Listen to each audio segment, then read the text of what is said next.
خبر شامل کرتے ہیں شہر قائد سے، جہاں ڈپٹی کمشنر ضلع کرنگی مسعود بھٹو کے احکامات پر اسسٹنٹ کمشنر کرنگی محمد حسین کھوسو کی دبنگ کارروائی جاری۔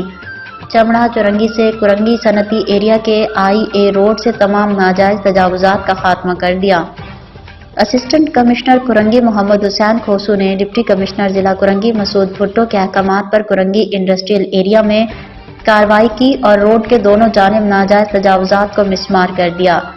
اس موقع پر اسسٹنٹ کمشنر کرنگی محمد حسین کھوسو نے رائل نیوز ٹی وی کے چیف رپورٹر کراچی جاوید محمود ارائیں سے خصوصی گفتگو کرتے ہوئے کہا کہ ڈپٹی کمشنر ضلع کرنگی مسعود بھٹو کے احکامات کی روشنی میں ناجائز تجاوزات کے خلاف کارروائی روزانہ کی بنیاد پر کی جائے گی۔